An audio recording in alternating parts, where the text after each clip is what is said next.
Harry's not on yet, is he? He's sharing sound. Yo, we're on. We on? We're on, man. I asked you if you were ready, and you said yes. We in the back room, bro. We in the back room. We in the back room.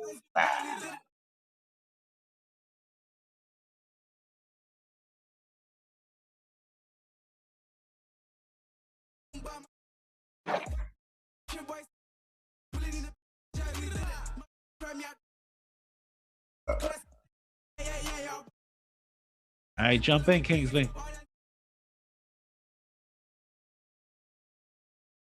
Good morning. Today is Wednesday, July 14th, and this is the Urban Talk Radio 103.5 FM, WNHH, where you will hear conversation, information, education, inspiration, and motivation from the American urban perspective. I am your host, Kingsley Ossei, aka DJ Kingsley, and my co-host, Shafiq, is in the building, fired up, ready to go. If you're joining us today in our home studios, it's our special guest will be Jason D. Watts, who we will do a better introduction once we finish the station identification. Today on Urban Talk Radio, you can join the conversation on Facebook at Bold Minds and Twitter at Bold Minds. You can also stream this show on your smartphone, or computer by logging on to newhavenindependent.org. You can also join me on my Facebook page, Kingsley Ossei. Jason, please take a moment and log on to your Facebook page. Go to New Haven Independent Facebook page and then share the live footage from there to your page so that your people can join in on your page. All right. Thanks to the pandemic, we are able to multiply our viewers and our listeners by going on our social media. And I must as well start saying that we are the #1 show on newhavenindependent.org. Is it okay for me to say that, Brother Shafiq? Is it okay? I want to get in trouble, man. I don't want to get in trouble. I don't want to get in trouble. Well, I don't want to get in trouble by you saying that we the #1 show. So the best thing that we should do is say that out of all the shows on New Haven Independent, we are not any of the numbers past 1. How's that? And that is the how's that? And that is the and that is the politically correct language. Like it. You're right. Listen, we're not trying to be the #1 show. We're not trying to be the #1 show. We're trying to do is we trying to be the #1 2 people that people want to hear from. But you know what? Regardless of what number we are, it's still New Haven Independent. New Haven Independent, man. Yeah, that's New it. Haven Independent. Look at this right here, man. I got a throwback. There you go. I got a throwback. Nice. I got a throwback, man. It's the original right here. It's the original. I got a throwback. I might earn one of those one day. Maybe after I got one for you, man. Maybe after our 3,000 watts of listeners today, I'm going to get one of those. You try to put Paul on blast. Hey, Shout out to Paul. Today's discussion, we will talk about professional networking and entrepreneurship, and of course, we never stay away from talking about the gun violence going on throughout our community and throughout the United States, and why is violence so extremely high in the United States? I don't have the answers to it. But to do a better introduction, we have Jason V. Watts, who is an innovative connector of urban professionals. His company, UPN, which means Urban Professional Network, is a multi-service studio that specializes in photography, videography, marketing and production, and various multimedia services. In the past, I think 15 years, they've produced over 500 events and assisted over 1,000 client marketing campaigns. Their unique and affordable approach has allowed them to enhance the experiences of a great deal of undeserved minority business owners, entrepreneurs, and urban professionals. It is really our pleasure to highlight Mr. Watts and give him his flowers for what he has been doing in the New Haven community, Connecticut community, and has branched out as well. Mr. Watts, what's good, brother? Good morning, fellas. How you doing? I'm good. Doing well. We invited you to the show because we also realized that New Haven Independent has just did a coverage on a new business venture. Is that correct? That's correct, Kingsley. And first, thank you to the New Haven Independent for that, and thank you both gentlemen for having me up here. I appreciate you. Already. So let's get straight to it. I have known Mr. Watts for a very, very long time, and I think we do share birthdays. I'm September 24th as a Libra, and you are 25th. 25th. We right there. We right there. We right there. We've collaborated on some. Yeah, y'all was born late. Y'all was born late in the year. Yeah, I was born in February, so I had everything ready for y'all when y'all came. Diapers, I had it all looked out for y'all, man. Looked out for you. Shafiq, it's very unfortunate that you're not a Libra, and that's okay. Libra, yeah, man. It's a unique sign. I don't really believe in astrology, me neither. But any Libras I come across, I must say, Kingsley, you hold the standard, standard bearer. So, yes, sir. Thank you very much, sir. Man. And you do as well. I have known Jason V. Watts. We're just gonna take the V out just for conversational purposes. Sure. I do admire you. We've both done event planning. I did promotion and marketing for record labels, so we did cross paths, did some stuff together. Everybody called itself a promoter, but there are different levels of promoters. I remember taking over Club Low, bringing it into our Evolution nightclub, trying to transform it from a 21 and older to 30 and older. Many times people start businesses or they open up clubs, nightclubs and lounges, etc. And they have this business plan of it's going to be 30 and older, it's going to be no hats, no sneakers, no this, no that. And then as soon as the first bill come and they're not able to cover it because it was not enough people coming through the door based on their standard, they switch it up. If you got a hat, you could pay extra $10.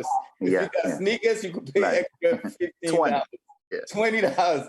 And a lot of time, some promoters do not have real jobs, whether they're using hustle money to flip or wherever, they got investors, whatever the case may be. In your case, you got a real job.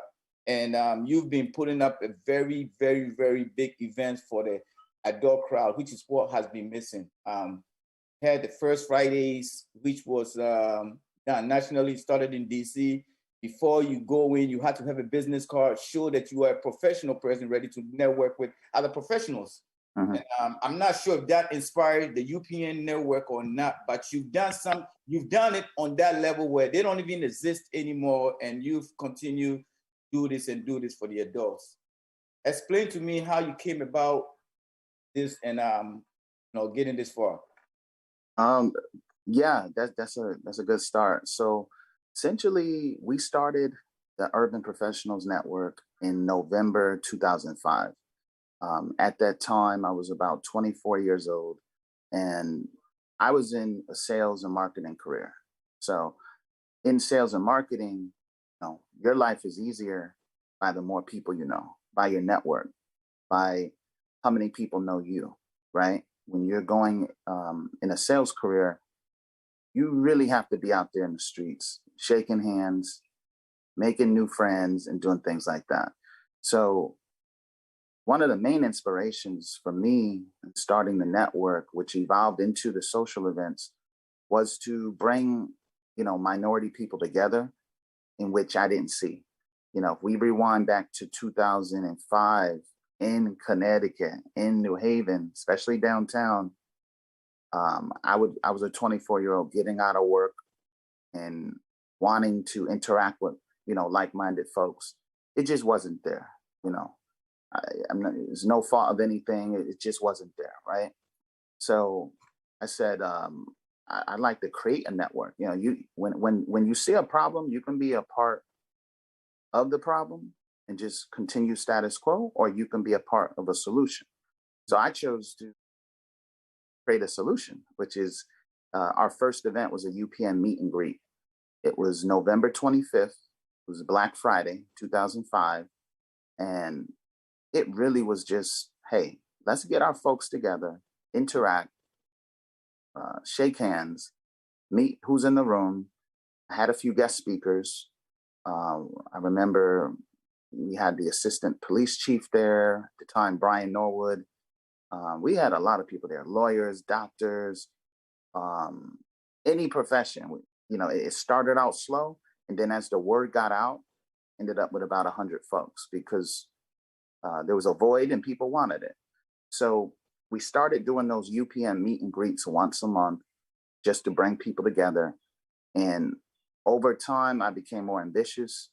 I became more visionary in the sense. And I remember one of my first flyers, I had the Urban Professional Network on the front, and on the back, from a marketing standpoint, I said, okay, the front of the flyer looks very professional, people in suits and, doing business stuff.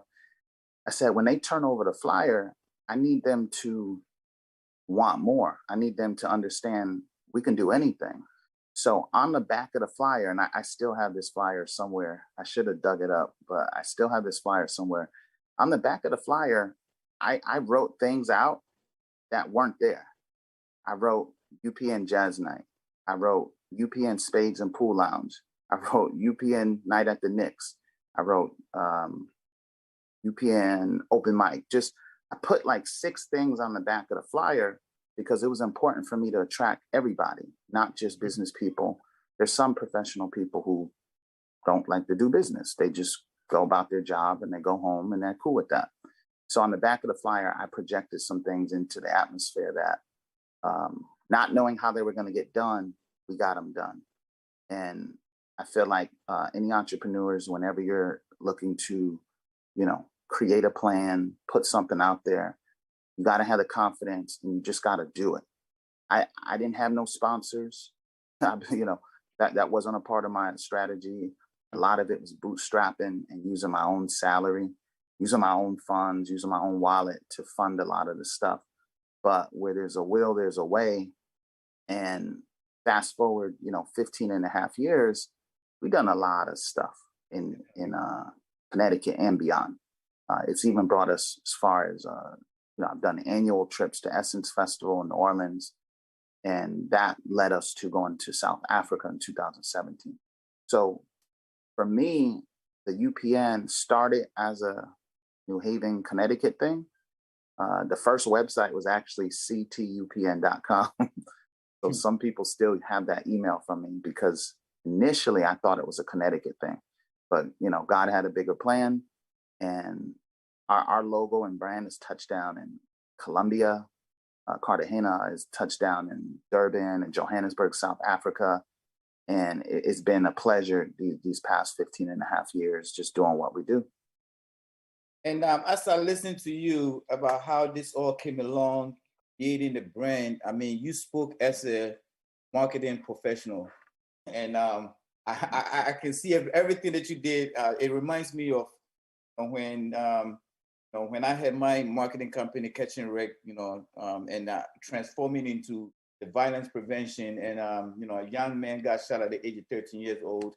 I went to sleep and I said, you know what?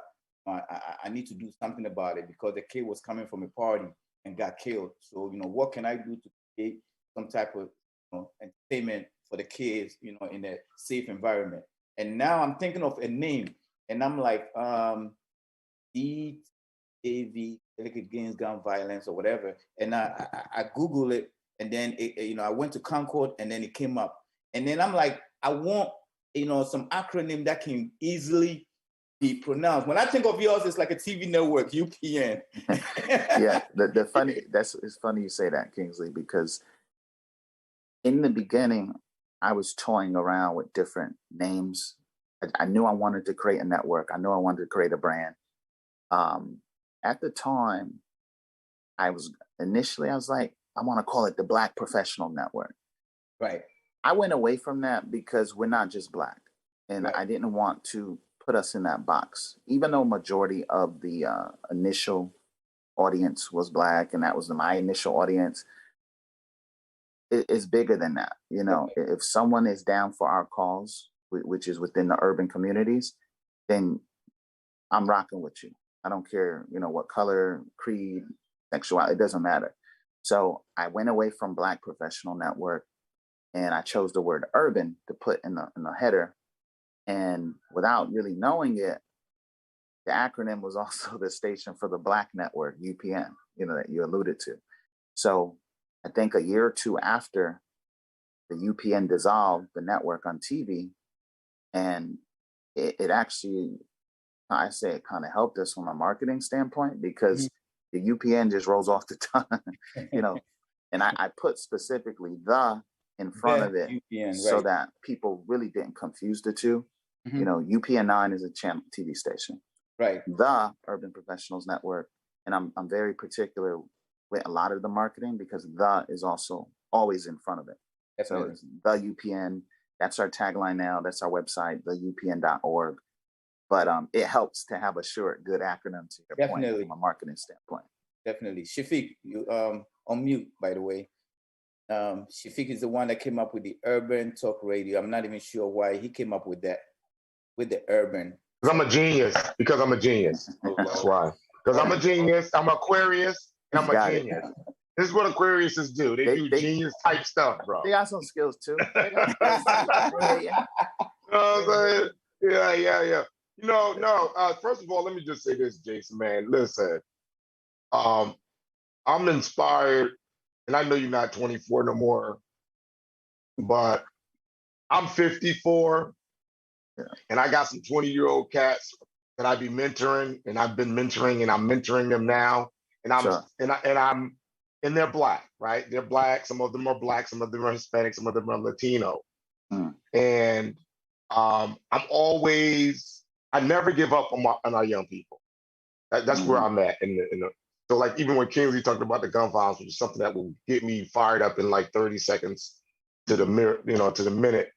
I never give up on our Black people. I never give up on our Hispanic, Latino young people because I know what I was doing when I was 20 and 20. You know, that's when I was most creative. That's when, you know, I was in school, things didn't go right.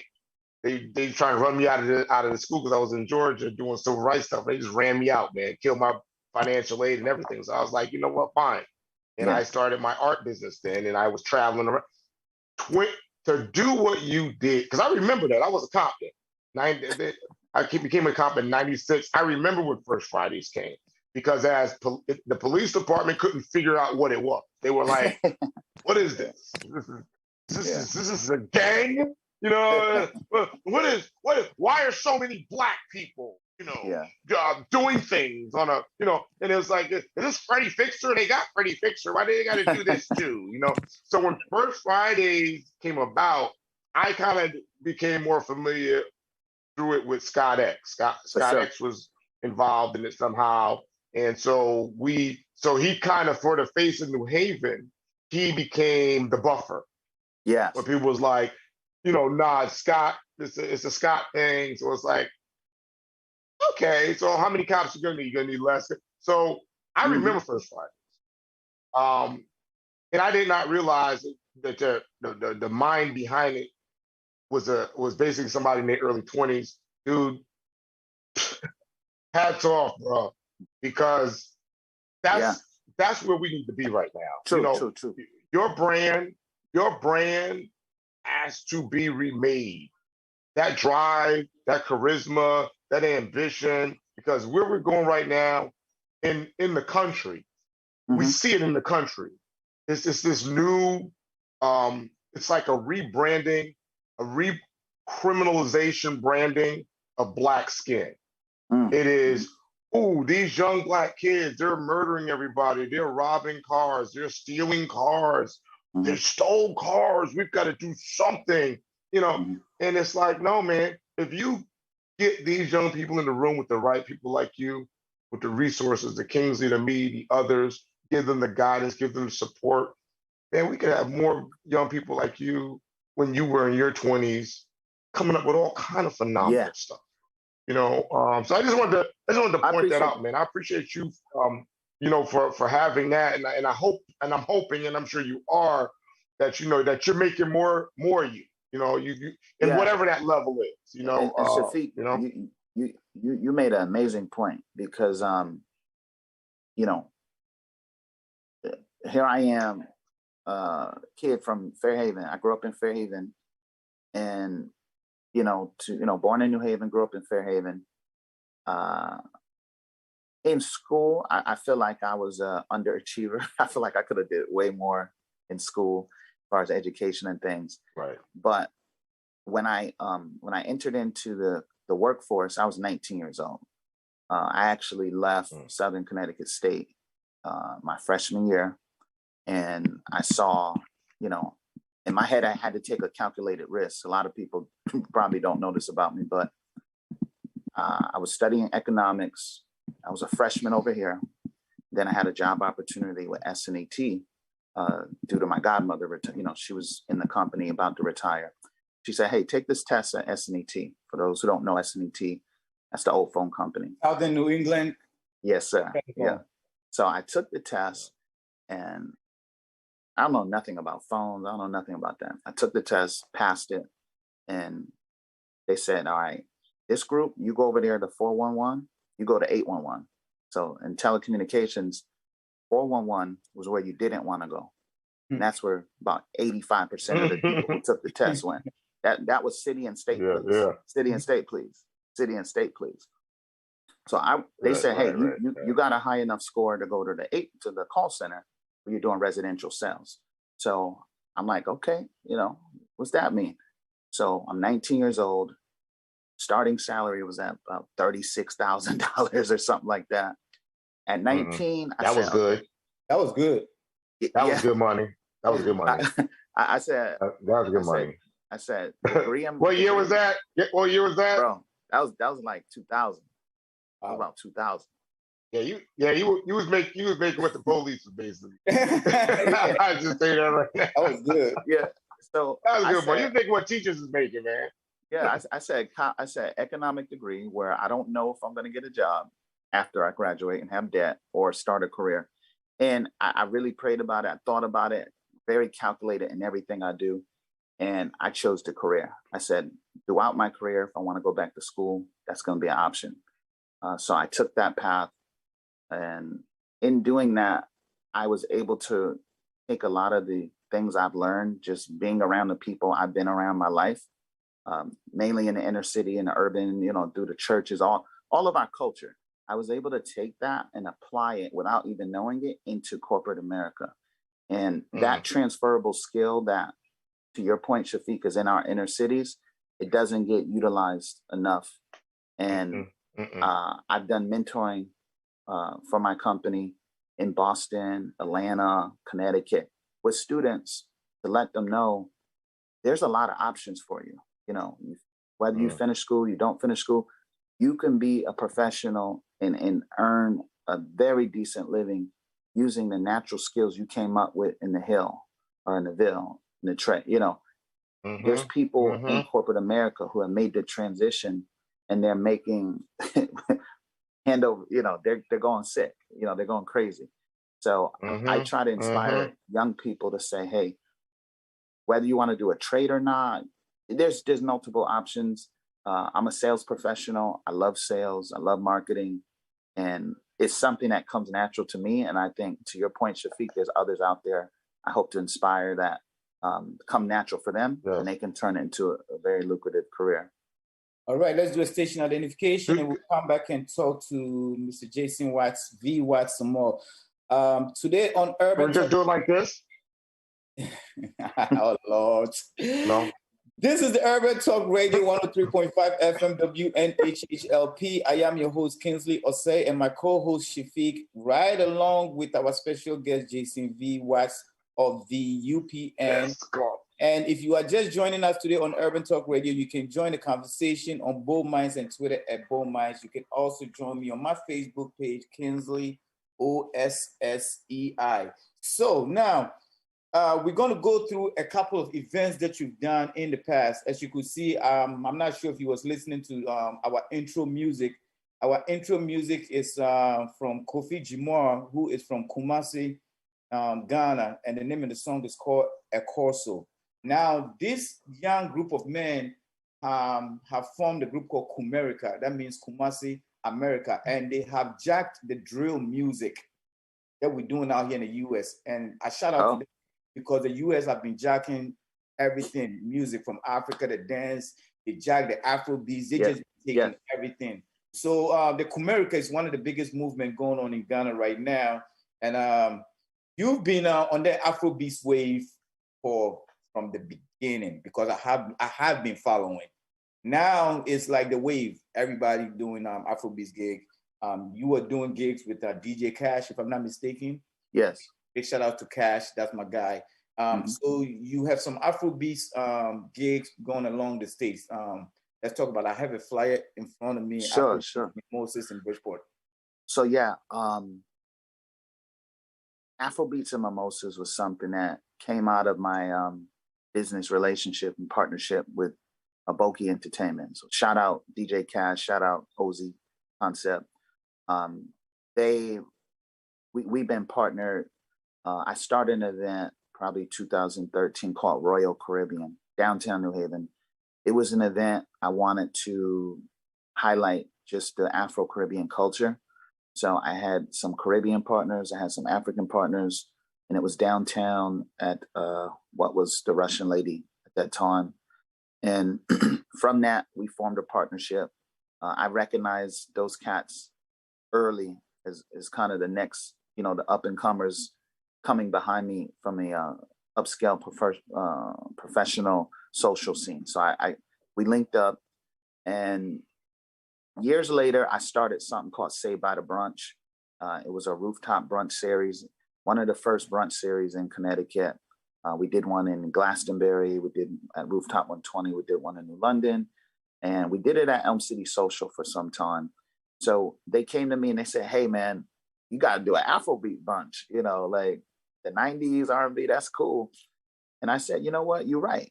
So we put our heads together and we developed Afrobeats and Mimosa. And it's, 90% Afrobeats, South African house, all different types of things. I'm really big on exposing African Americans to the culture of Africa because I believe it's vital. I believe it's very important for the collaboration between Africans and African Americans. I was really inspired going to South Africa and meeting those folks there and how much they were embracing Americans. So I really want to encourage the synergy amongst the cultures, even Caribbean and things like that. So the new business venture we're working on is going to fuse a lot of that together so that it's really like a diaspora connection of everyone. We're all from the same people.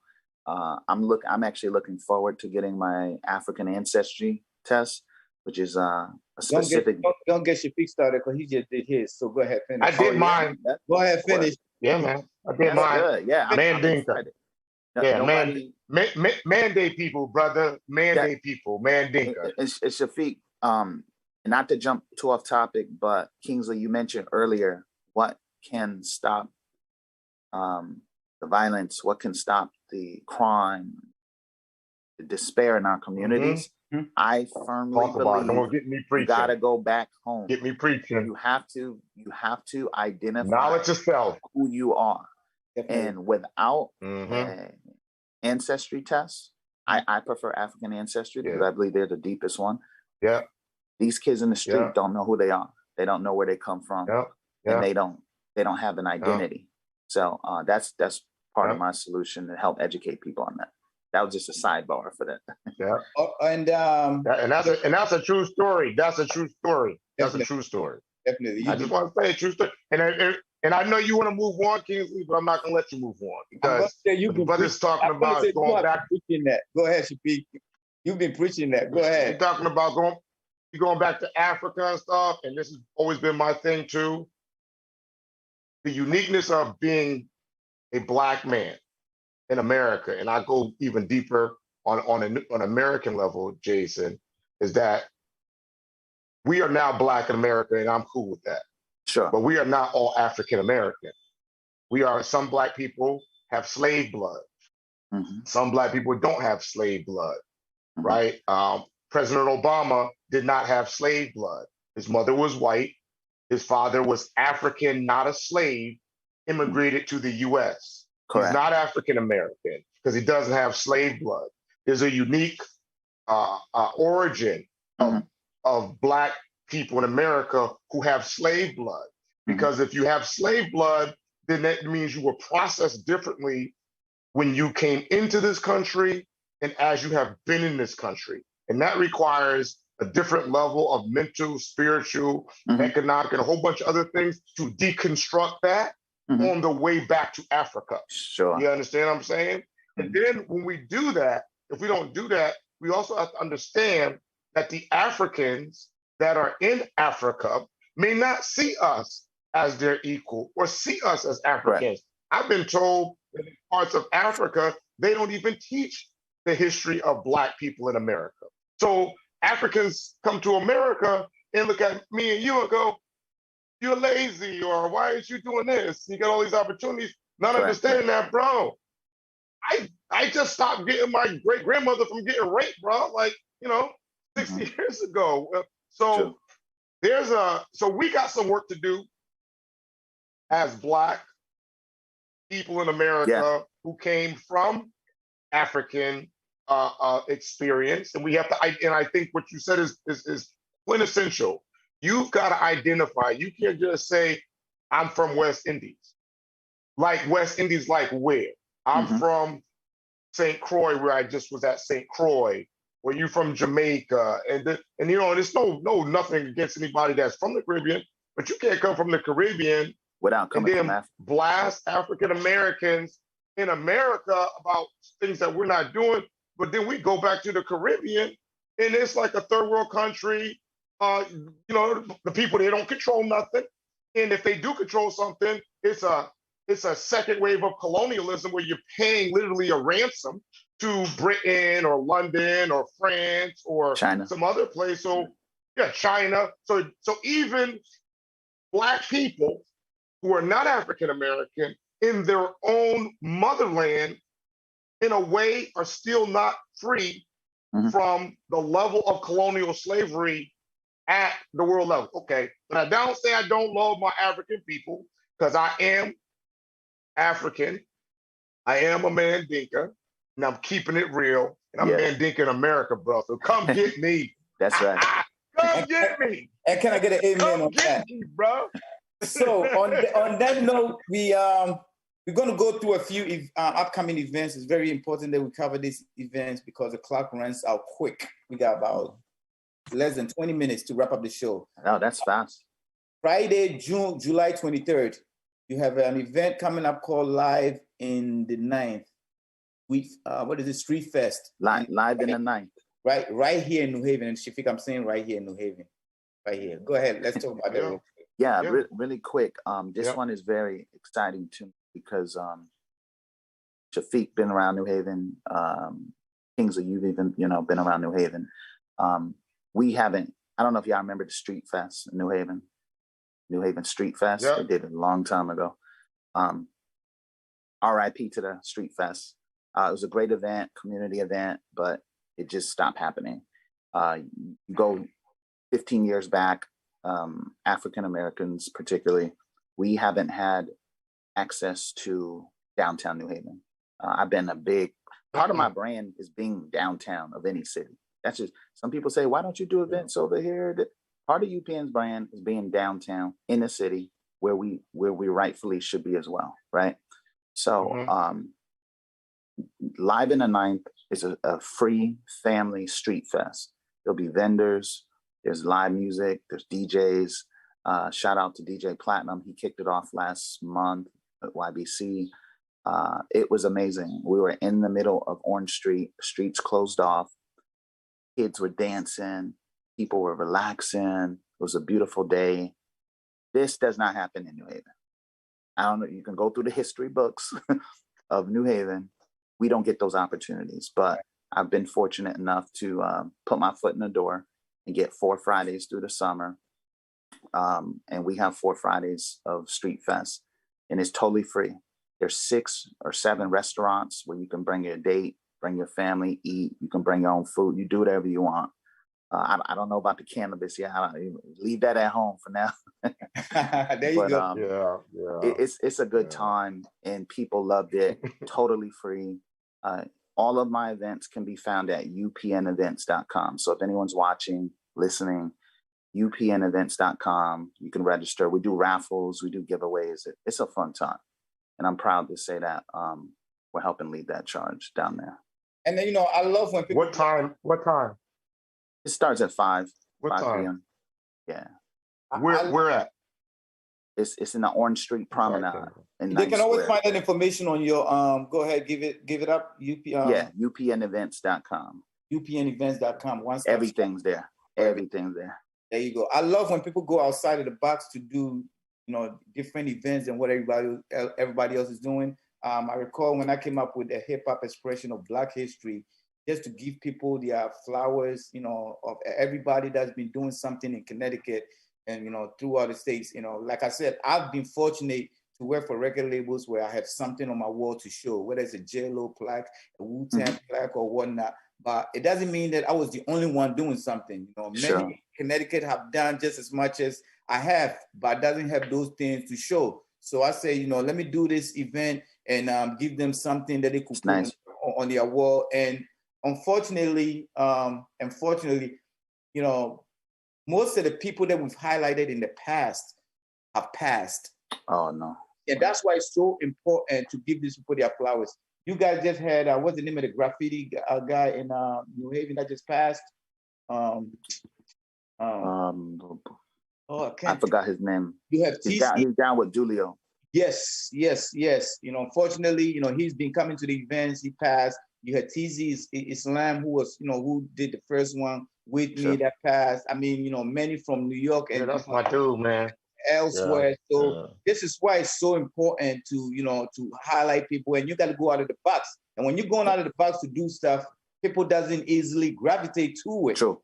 But you got to just continue to say, I came up with this business plan. If you are willing to, share your input with it, fine, let's go. But do not come in and tell me to do it any different than how I plan to do it, because I'm sticking to the script. Like, and Kingsley, I like that you say that because,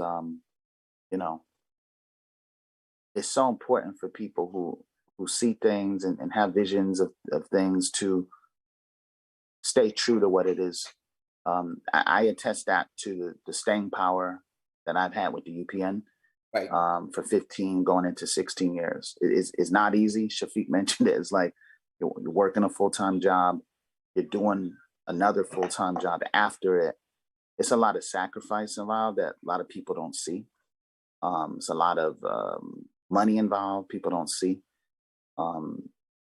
But as far as giving people their roses, I started something in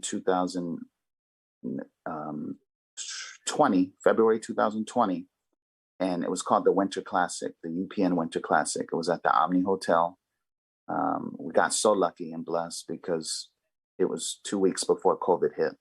So we had about 500 people, very upscale event, black tie.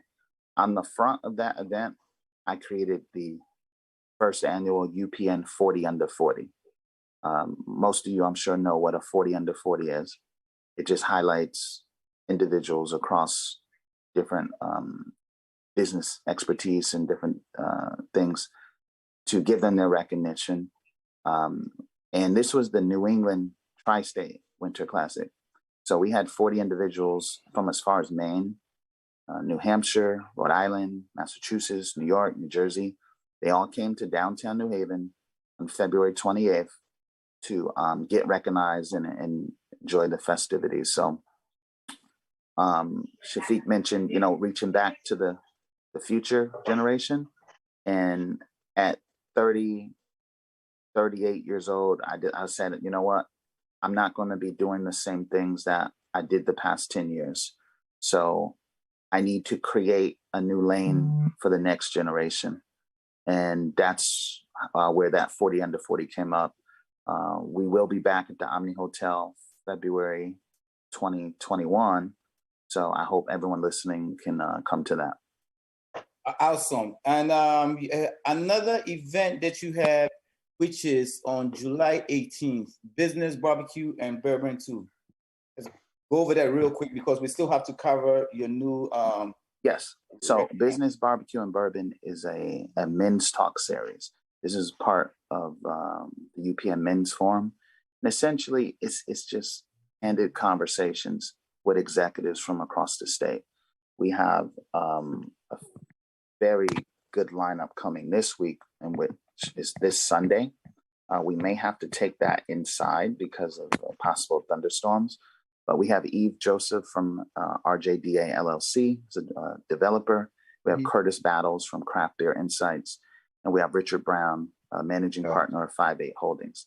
So shout out to my guy Jesse Phillips at the Chamber. We created this series because it's like a barbershop talk outside. You know, that's essentially what it is. But we're also learning and healing with each other from a men's perspective on the things that we face individually and as a community. So that's going to be a great event. I'm looking forward to it this Sunday. And again. And I was talking about Craig Smith Streeter, RIP, you know, Streeter. That's who I was referring to, the graffiti artist, infamous graffiti artist out of New Haven. Big shout out to him, and you know, may rest in peace. Condolences to his friends and family. Now you have an annual event that you do at normally hold it at Omni Hotel every year. I'm not sure if we did talk about it. That's very important that we talk about that event. Yeah, that's essentially what was I just mentioned around the winter. It's called the Winter Classic. Okay. So that's going to be an annual event in which we basically so we on the front end we do the 40 under 40. Right. So that will be opening up for submissions the end of this summer, and we do really just a lot of business networking, a lot of vendors. So we expect about 500-600 people coming in February. Awesome. Now let's move to your new endeavor, the restaurant. Now you are opening. Is it a restaurant? It is. Well, it's funny you say that. I was thinking on it, and I'm such an event person, such a marketing person. The restaurant business came to me as I was searching for an event space for the Urban Professionals Network. We've been doing events a long time. We've been making venues a lot of money for a long time. During the COVID break, I realized, okay, heading into 15 years, going past 15 years, we have to do a little more strategic business moves. So I started looking for an event space to host events. As I was looking for that, I stumbled across what I feel is still an event space, but it happens to have a bar and a restaurant in there as well, and a nice kitchen. So my chef will say, hey, this is a restaurant that's a great event space. I'm going to say this is an event space that happens to have an amazing chef and an amazing restaurant into it. It's 6,000 square feet, one of the largest African-American probably dining venues in the whole state of Connecticut. And it has multiple rooms for events, for private events. Where is it at? Tell us where it's at. Yeah, it's 4 Orange Street in the 9th Square District. It's on the corner of, yep, you know it. Yep. So I'm just saying it's important that you say that because the people that are in cars or they're not going to get to your computer, they're like me right now. I'm writing all this stuff down in my calendar. So tell us, you know what I'm saying? Hot 19.7. Tell us why you're mad. You know, and so, what is some of the cuisine that you're going to be, we got about 8 minutes. What's some of the cuisine that you guys are going to be burning? I'm excited about that. So shout out to executive chef Steve Ross. You may know him from Cast Iron Soul, Anchor, Zinc. Steve has worked all over the state. He's going to have, we're going to have 4 staples. We're going to have traditional soul food. We're going to have Creole Cajun soul food. We're going to have African, some African dishes there, some West African flavors. Where you going to get the crawdads from, man? We in Connecticut. Where you getting crawdads from, man? You know what? Come on, man. I went to Boston. I met a chef from Lafayette, Louisiana. Okay. So we may have to get that shipped up to That's my old stomping grounds, by the way. New Orleans, my old stomping grounds. is my favorite city. So I'm working on that because you're right. You gotta procure the right type of food, or we can't do it. You're gonna stick to red beans and rice. Look, JC, so you're talking about you're gonna do some Ghanaian cuisine, right? Bro, I'm gonna tell you. I'm gonna tell you this. I'm gonna tell you this. I'm gonna show some of my dishes on to our radio listeners. I'm gonna show some of my dishes that I've been cooking myself throughout the pandemic on Facebook, and I'm gonna come down cheeseburgers. I'm gonna come down there and do some tasting, and if it's good, I'm gonna talk about it on the air. If it's not to my taste, I'm not gonna talk about it. Yeah. All right. So I'm gonna show you some of my stuff. If you could if you could see on the screen, this is bean stew with fried plantain. Bean stew. And I got some rice on the side. And this bean stew, I cooked it with palm nut oil. That look like macaroni and cheese, though. I'm gonna send it to you, Jason. I cooked it with palm nut oil. And the next one is let me see. The next one right here is the infamous jollof rice. Yes. So I cooked it my way. I got some vegetables, mixed vegetables in there. You see the chicken in there, and did you cook the rice and tomato sauce? Yes, I did. Yep. Because and, that's the base. Yeah, that's the base of it. I'm going to send you and Jason the transformation of how it got to this. Let's talk about. You hear Michael Blackson always talk about Ghana jollof rice is the best for bragging rights. If you really know how, just like Shafiq said, it's done from scratch, leading to it becoming yellow. This is not yellow rice, bro. This is not a Puerto Rican yellow rice. This is the real deal. Nice. All right. The next one is, let me see. The next one right here is fried yams with some, I believe it's jollof rice. And I don't even remember. I can't even see what meat I got on the side. It look like fried chicken. That look like fried chicken. Yeah, fried chicken. I think my wife probably did the fried chicken. All right. Yeah. So that's fried yams, fried Ghanaian yams. There's different levels to yams. All right. Ghanaian yams is the best. It's very expensive. Is fried chicken from Ghana too? I didn't say nothing about the fried chicken from Ghana. Now, this last one over here is cooked Ghanaian yams with sardines in mashed, uncooked mashed, what do you call it, sauce? Tomatoes, onion, and salt. Just blended with sardine. And there's a different type of sardine. If you could look on the side, it's Titus sardine. Titus sardine, which you can get in the international markets. You may not see it at your Stop and Shops. All right. So this is just a few of my favorite that I'm able to. Kingsley, I'm gonna have to bring you on as a consultant, brother, because we want authenticity. So definitely. Everything we do, Caribbean, we're gonna have you're gonna be able to come in there with the group, do a family event. Someone may have a taste for mac and cheese and collard greens. Someone else in the crew may have a taste for. That's what we eat here. That's what we eat here because we got stole, brought to America, and nobody from Africa came to rescue us. So now we stuck with macaroni and cheese and fried chicken. How you doing? We're gonna make it taste all good. So you know what I'm saying? How you doing? I'm excited about that because before I got into really cooking on my own is because people open up all these, it's like Bridgeport. There's a million Jamaican restaurants, and they all sucks because my ex was a Jamaican, and she really knew. Come on, man. Listen, man. Hold on, let me finish. Kingsley. Hold up, let me finish. Come on, man. Let me finish. You can't drag the Jamaican community, man. Come on, don't do that, man. Oh, you know what? You're right. Can you make the apology right now so I don't have to go on Twitter and apologize? I do apologize because I don't want anybody going out of business. You're right. See, this is exactly what I was talking about. But don't beat up on me after apologizing, bro. Do not beat up on me after apologizing. I said I do apologize. Look, let's teach our kids how to apologize because if you apologize, I love Jamaica. I ain't got no issue with Jamaica. I'm gonna let y'all know. Best sunset. I love Jamaica. Let me finish what I was saying. I was saying that to say that it inspired me to cook on my own. Through the pandemic where we were all stuck in the house and I didn't want to go to, I used to drive all the way to New York to a Ghanaian restaurant, go eat. Wow. because there wasn't any around that was really to my taste. So I'm saying this to say that I hope that you guys bring your A game, so people don't have to travel far. So, and that's we want people from the entire East Coast to come to Jazzy's. It's called Jazzy's. Downtown. There'll be live jazz, there'll be comedy, there'll be everything you can think of under the sun from the UPN events that you've seen.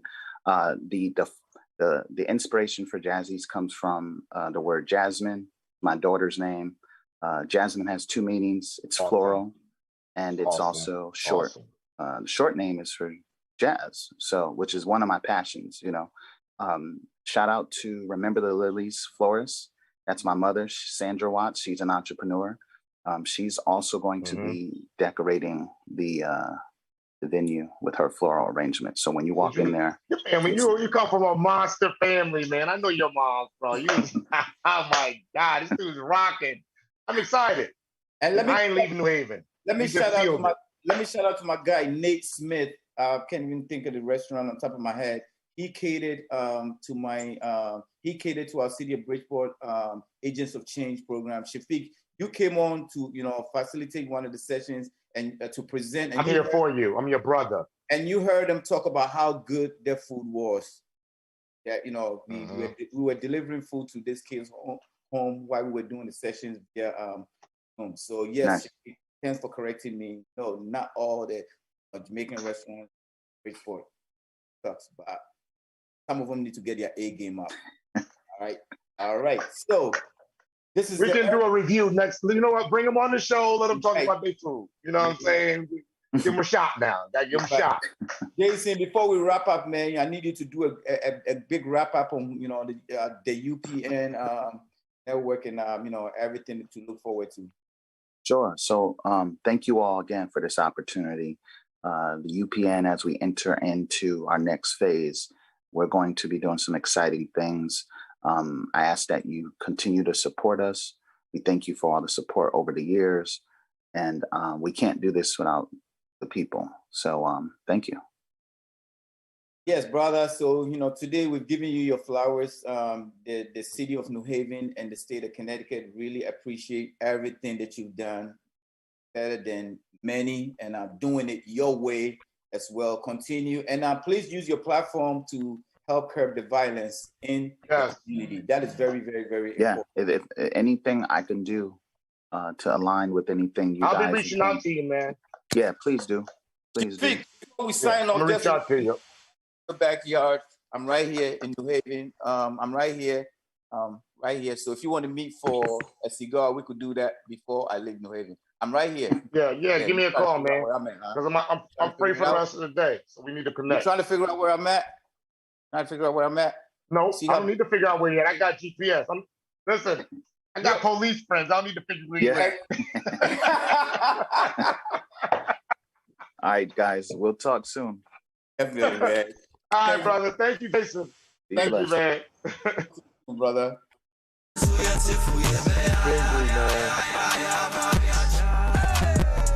When you say cause you a cause, we just wanna get it, we don't wanna try. My brother, move to the top, we harder. We the grind out there. Yeah, I'm gonna call you now. Get it bigger all night long. All night long. Yeah. Joe, boys and trip, boys and tip. Pulling in the Benz, oh yeah, we did it. Mommy from ya, don't think. Since I came, class, I'm dig it. Yeah, one thing. When they cut the gang, we pulling with dig it. 1 and 4 and 2, say bomb by my bro. Boys and trip, boys and tip. Pulling in the Benz.